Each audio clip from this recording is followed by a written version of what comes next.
there guys, John Campea here. Thank you for visiting my movie vlog. You know, one movie that's been in development that people have talked about a lot is, of course, this whole Men in Black and 21 Jump Street crossover. And lately there's been renewed interest, probably because of its absence. And I've been getting a number of emails from people specifically asking me about, hey, where the hell is this 21 Jump Street Men in Black movie? What's the status of the thing?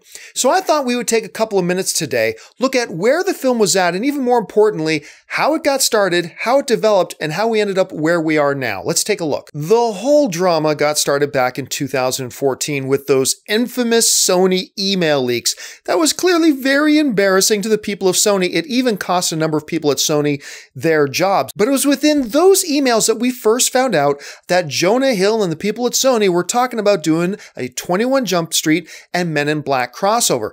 Now, initially, the public's reception to this was mockery. Everybody hated the idea and made fun of the idea and joked about the whole damn thing. Everybody thought it was a waste of time. As time went on and we got into 2015, whispers and rumors and talk persisted about a possible 21 Jump Street and Men in Black crossover film. And the strangest thing happened. As people in online forums and on Twitter and Facebook kept talking, the public seemed to warm up to the idea more and more, some of them even saying they were looking forward to it. And while all this was going on, Sony was undeterred by the initial backlash to the idea of the film, and they went ahead and commissioned the writing of a script, and a script did get done. Now then we move over into March of 2016, and this is where things really started to heat up.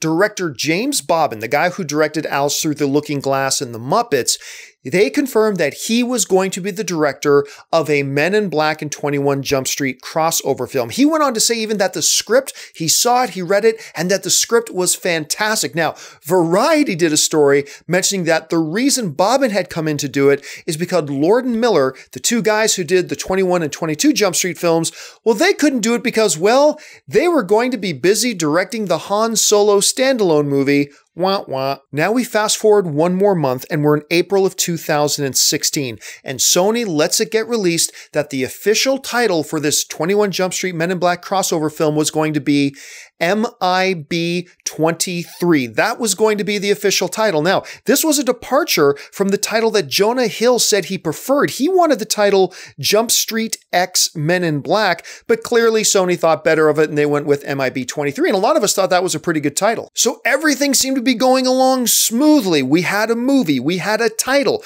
we had a cast, we had a director, and everybody's saying that the script was great.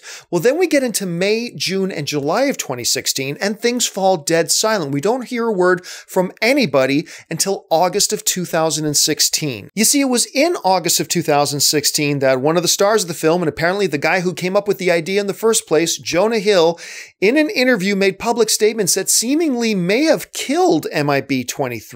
He said this: "I had the idea, but I doubt that movie will get made. They're trying to make all the deals, but it's kind of impossible with all the Men in Black stuff." Now, since Jonah Hill made those infamous words, seemingly killing Men in Black 23, everything has gone dead silent since. So does that mean the movie is dead and gone? Well, not necessarily. See, there's an interesting thing. We keep hearing some whispers coming out of Sony about maybe them tinkering with the script a bit and still putting in some effort to try to get this thing done.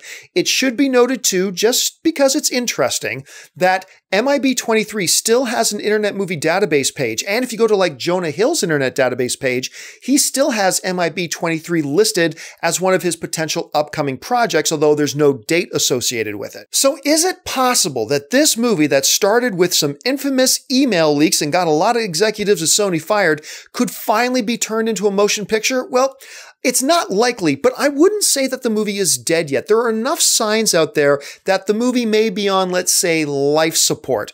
What are the chances if I had to give it a 0 to 100% chance that we're ever going to see an MIB 23?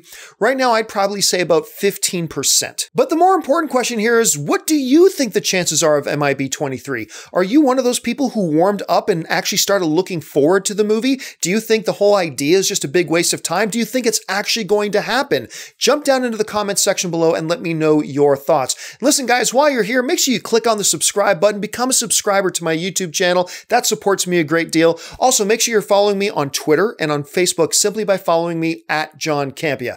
That'll do it for me for now, guys. Thanks so much for joining me, and until next time, bye-bye.